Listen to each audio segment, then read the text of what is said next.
ಇವತ್ತು ನಾನು instant coffee powder use ಮಾಡಿ ಪೇಂಟಿಂಗ್ ಹೇಗೆ ಮಾಡೋದು ಅನ್ನೋದನ್ನು ಹೇಳ್ಕೊಡ್ತೀನಿ. ಕಾಫಿ ಪೇಂಟಿಂಗ್ ಮಾಡೋಕ್ಕೆ ಬೇಕಾಗಿರೋ materials: instant coffee powder, paint brushes, glitter powder, handmade paper. Paint ಪ್ಯಾಲೆಟಲ್ಲಿ ಇನ್ಸ್ಟೆಂಟ್ ಕಾಫಿ ಪೌಡರ್ ತೊಗೊಂಡು ಯಾವ ಶೇಡ್ಗೆ ಬೇಕು ನಮಗೆ ಆ ಶೇಡ್ಗೆ ತಕ್ಕಂತೆ ನೀರನ್ನು ಮಿಕ್ಸ್ ಮಾಡ್ತಾ ಹೋಗಬೇಕು. ಫಸ್ಟು ಡಾರ್ಕರ್ ಶೇಡ್ ಬೇಕು ಅಂದರೆ ಕಮ್ಮಿ ನೀರು ಹಾಕ್ಕೊಬೇಕು, ಲೈಟರ್ ಶೇಡ್ ಬೇಕು ಅಂದರೆ ಜಾಸ್ತಿ ನೀರು ಹಾಕ್ಕೋಬೇಕು. ಈಗ ನಾನಿಲ್ಲಿ ಈ ಕಡೆ ಫುಲ್ ಲೈಟ್ ಶೇಡಿಗೆ ಮಿಕ್ಸ್ ಮಾಡ್ಕೊಂಡಿದ್ದೀನಿ ಆ್ಯಂಡ್ ಮಧ್ಯದಲ್ಲಿ ಫುಲ್ ಡಾರ್ಕ್ ಶೇಡ್ ಇದೆ ಆ್ಯಂಡ್ ಈ ಕಡೆ ಎಲ್ಲ ಸ್ವಲ್ಪ ಸ್ವಲ್ಪ ಯಾವ ಶೇಡ್ ಬೇಕೋ ಆ ಶೇಡ್ ನೀರಿನಲ್ಲೇ ಮಿಕ್ಸ್ ಮಾಡಿಟ್ಕೊಂಡಿದ್ದೀನಿ. ಮೊದಲಿಗೆ ಇನ್ಸ್ಟೆಂಟ್ ಕಾಫಿ ಪೌಡರ್ನ ಒಂದು ಪ್ಯಾಲೆಟ್ಗೆ ಹಾಕಿಬಿಟ್ಟು ಸ್ವಲ್ಪ ನೀರು ಹಾಕಿ ಚೆನ್ನಾಗಿ ಬ್ಲೆಂಡ್ ಮಾಡ್ಕೊಳ್ಳಿ. ಅದು ಸ್ಮೂತ್ ಪೇಸ್ಟ್ ಥರ ಆಗಿಬಿಡಬೇಕು.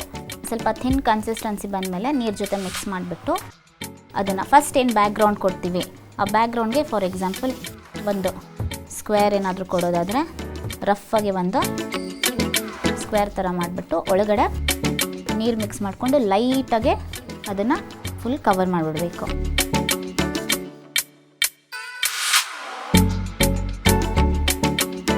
ಈಗ ಏನು ನೀವು ಮಾಡಬೇಕಂತಿರ್ತೀರೋ ಇನ್ ಕೇಸ್ ಹಾರ್ಟ್ ಅಥವಾ ಫ್ಲವರ್ಸ್ ಅಥವಾ ಲ್ಯಾಂಡ್ಸ್ಕೇಪ್ ಏನು ಮಾಡಬೇಕಂತಿರ್ತೀರೋ ಅದನ್ನು 0 ಸೈಜ್ ಬ್ರಷ್ ತೊಗೊಂಡು ಡಾರ್ಕ್ ಶೇಡ್ ಮಾಡ್ಕೊಳ್ಬೇಕು. ಒಂದು ಡಾರ್ಕ್ ಶೇಡ್ ಅಂದರೆ ಈ ಥರ ಕನ್ಸಿಸ್ಟೆನ್ಸಿ ಸ್ವಲ್ಪ ಗಟ್ಟಿ ಇರುತ್ತೆ, ಥಿಕ್ ಇರುತ್ತೆ ಕನ್ಸಿಸ್ಟೆನ್ಸಿ, ಡ್ರಿಪ್ ಆಗೋದಿಲ್ಲ ಬೇಗ.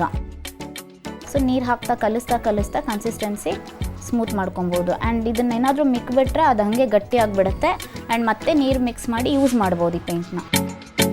ಈಗ ನಾನು ಫ್ಲವರ್ ಮಾಡೋದು ಹೇಳ್ಕೊಡ್ತಿದ್ದೇನೆ ಸಿಂಪಲ್ಲಾಗೆ. ಈ ಕಲರ್ ಬರಬೇಕಂದ್ರೆ ನೀರು ಕಮ್ಮಿ ಇಟ್ಟಿರಬೇಕು. ನೀರು ಕಮ್ಮಿ ಹಾಕ್ಕೊಂಡಾಗ ಕಲರ್ ಗಟ್ಟಿ ಬರುತ್ತೆ.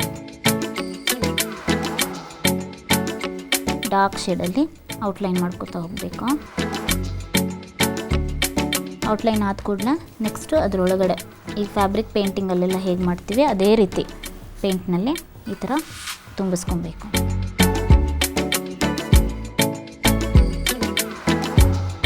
ಇದಕ್ಕೆ ಮತ್ತೆ ನೀರು ಬೆರೆಸೋ ಅಗತ್ಯ ಇರೋದಿಲ್ಲ. ಗಟ್ಟಿ ಇರೋದನ್ನು ತೊಗೊಂಡು ಅದು ಒಂಥರ ಪೇಂಟ್ ಏನಾದರೂ ಇನ್ ಕೇಸ್ ಸ್ಪ್ರೆಡ್ ಆದ್ರೂ ಅದು ಒಂಥರ ಚೆನ್ನಾಗೇ ಕಾಣುತ್ತೆ. ಈ ಥರ ಸ್ಪ್ರೆಡ್ ಆಗಬಾರ್ದು ಅಂದರೆ ಫಸ್ಟ್ ಕೊಟ್ಟಿರೋ ಥಿನ್ ಲೇಯರ್ ಕಂಪ್ಲೀಟ್ ಡ್ರೈ ಆದಮೇಲೆ ಪೇಂಟ್ ಮಾಡೋಕ್ಕೆ ಸ್ಟಾರ್ಟ್ ಮಾಡಿದ್ರೆ ಅದು ಸ್ಪ್ರೆಡ್ ಆಗೋದಿಲ್ಲ.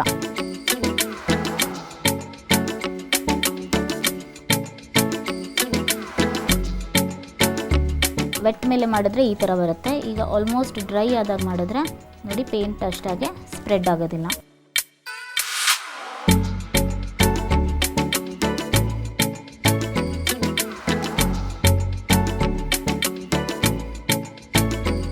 ಈ ಡಿಸೈನಲ್ಲಿ ಗ್ರೀಟಿಂಗ್ ಕಾರ್ಡ್ಸ್ ಮಾಡ್ಬೋದು.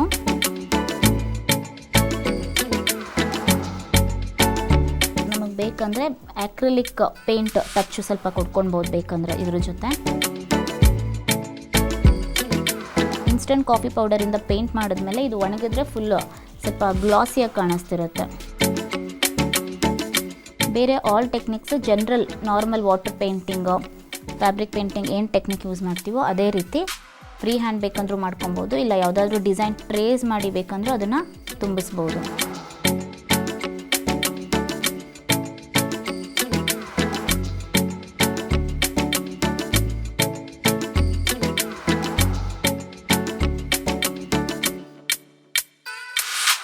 ಈ ರೀತಿ ಶೇಡಿಂಗ್ ಕೊಡ್ಕೊಂಡು ಈ ಕಡೆ ಎಲ್ಲ ಬೇಕಂದರೆ ಇನ್ನು ಡೀಟೇಲಾಗೆ ಬಾರ್ಡರ್ಸ್ ಡ್ರಾ ಮಾಡ್ಕೊಬೋದು. ಎಷ್ಟು ಬೇಕಂದ್ರೂ ಆ್ಯಡ್ ಮಾಡ್ತಾ ಹೋಗ್ಬೋದು ಫ್ಲವರ್ಸ್. ಈಗ ನೋಡಿ ಒಂದೊಂದು ಶೇಡಲ್ಲಿದೆ. ಈ ಶೇಡೆಲ್ಲ ಮಿಕ್ಸಿಂಗ್ ಮೇಲೆ ಡಿಪೆಂಡ್ ಆಗುತ್ತೆ. Quantity of water and coffee powder.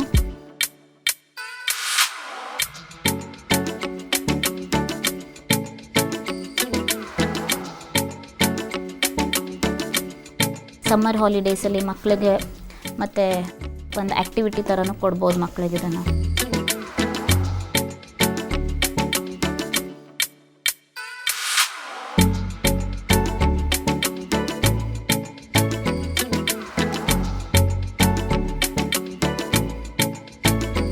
ಈಗ ಫಾರ್ ಎಕ್ಸಾಂಪಲ್ ಇದೇನಾದರೂ ಹರಿದೋಗಿರೋ ಒಂದು ಪೇಪರ್ ಮೇಲೆ ಮಾಡಿರ್ತೀವಿ ಅನ್ನೋ ಥರ ತೋರಿಸೋದಾದರೆ ಈ ಥರ ಒಂದು ಓಲ್ಡ್ ಪೇಪರ್ ಟೆಕ್ಸ್ಚರ್ ಕೊಡ್ತಾ ಹೋಗ್ಬೋದು ಸೈಡಲ್ಲೆಲ್ಲ.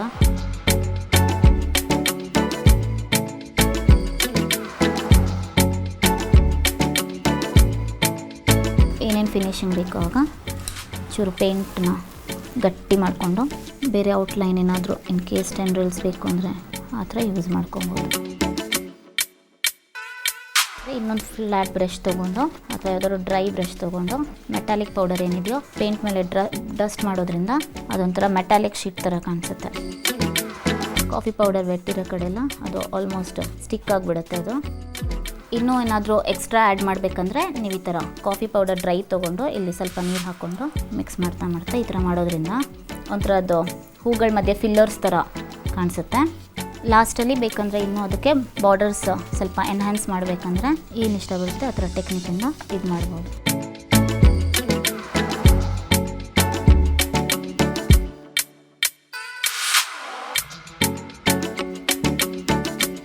ಶೇಡಲ್ಲಿ ಡಾರ್ಕ್ ಮಾಡಿಬಿಟ್ಟು ಮತ್ತು ಫುಲ್ ಕಂಪ್ಲೀಟ್ ಆದಮೇಲೆ ಪೇಂಟಿಂಗು ಕಾಫಿ ಪೇಂಟಿಂಗ್ ಈ ಥರ ಕಾಣಿಸುತ್ತೆ.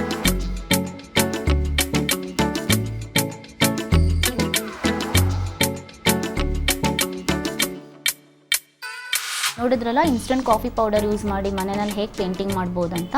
ಆ್ಯಂಡ್ ಇದೇ ಥರ ಇನ್ಸ್ಟೆಂಟ್ ಕಾಫಿ ಪೌಡರ್ ಯೂಸ್ ಮಾಡಿ ಮಕ್ಳಿಗೂ ಸಹ ಪೇಂಟಿಂಗ್ ಹೇಳ್ಕೊಳ್ಬೋದು. ಆಮೇಲೆ ಮನೆಯಲ್ಲಿ ಡೆಕೋರೇಟಿವ್ ಪೀಸ್ ಮಾಡ್ಬೋದು, ಗ್ರೀಟಿಂಗ್ ಕಾರ್ಡ್ಸ್ ಮಾಡ್ಬೋದು, ಆ್ಯಂಡ್ ಮಕ್ಳಿಗೂ ಒಂದು ಹಾಬಿ ಥರ ಅದನ್ನು ಟೀಚು ಮಾಡ್ಬೋದು.